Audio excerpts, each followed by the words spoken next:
नमस्कार दोस्तों। आज मैं आपसे एक बहुत ही खास कहानी शेयर करने जा रहा हूं जो हमें सिखाती है कि तनाव से कैसे मुक्त हो सकते हैं। ये कहानी ओशो जी की सोच और उनकी शिक्षाओं पर आधारित है।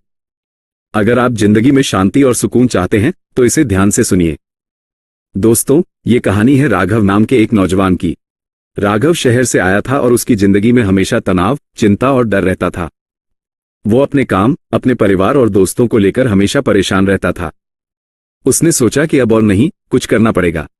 राघव ने सुना था कि गांव के पास एक गुरु रहते हैं जो ओशो जी की तरह सोचते हैं। लोग कहते थे कि जो भी उनसे मिलता है उसकी जिंदगी बदल जाती है। तो राघव ने सोचा कि क्यों न मैं उनसे मिलकर अपनी परेशानी का हल जानूं।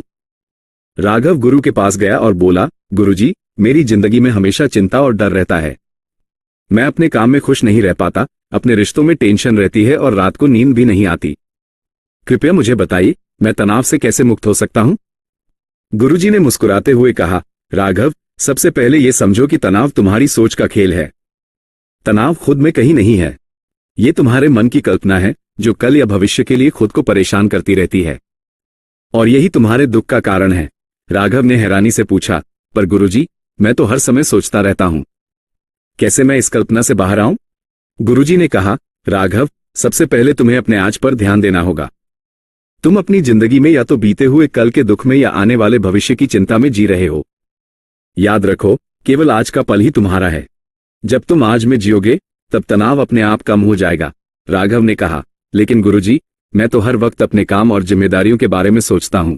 गुरुजी ने धीरे से कहा, राघव, जिम्मेदारियों का मतलब ये नहीं कि तुम हमेशा सोचते रहो। सोचना अच्छा है, लेकिन सोच को कंट्रोल करना और उसे ऑब्जर्व करना भी जरूरी है। याद रखो, तुम अपनी सोच नहीं हो, तुम उसका निरीक्षक, ऑब्जर्वर हो। जब तुम ऑब्जर्वर बन जाते हो तब तनाव अपने आप चला जाता है। राघव समझ नहीं पा रहा था, तो गुरुजी ने एक छोटी सी एक्सरसाइज कराई। राघव, अपनी आंखें बंद करो, गहरी सांस लो और सोचो कि तुम्हारी सारी चिंता एक नदी की तरह बह रही है। तुम बस किनारे पर खड़े हो और नदी को देख रहे हो। तुम नदी के पानी को कंट्रोल नहीं कर सकते, लेकिन तुम उसमें डूब नहीं रहे। तुम बस ऑब्जर्वर हो। राघव ने आंखें बंद की और धीरे धीरे महसूस किया कि उसके मन की घबराहट कम हो रही है। गुरुजी ने आगे कहा, बस इसी तरह हर दिन कुछ मिनट ऑब्जर्वर बनकर तनाव को देखो। धीरे धीरे तुम्हारा तनाव कम हो जाएगा। फिर गुरुजी ने एक और बहुत महत्वपूर्ण बात कही, राघव, हम अक्सर अपनी जिंदगी में परफेक्ट होना चाहते हैं। हर काम में परफेक्ट रिजल्ट चाहते हैं। लेकिन जब तुम परफेक्शन के लिए भागते हो तभी तनाव आता है। जिंदगी में सिर्फ बेस्ट एफर्ट देना काफी है। जो हो रहा है उसे एक्सेप्ट करो। एक्सेप्टेंस ही रिलैक्सेशन है और रिलैक्सेशन ही तनाव से मुक्ति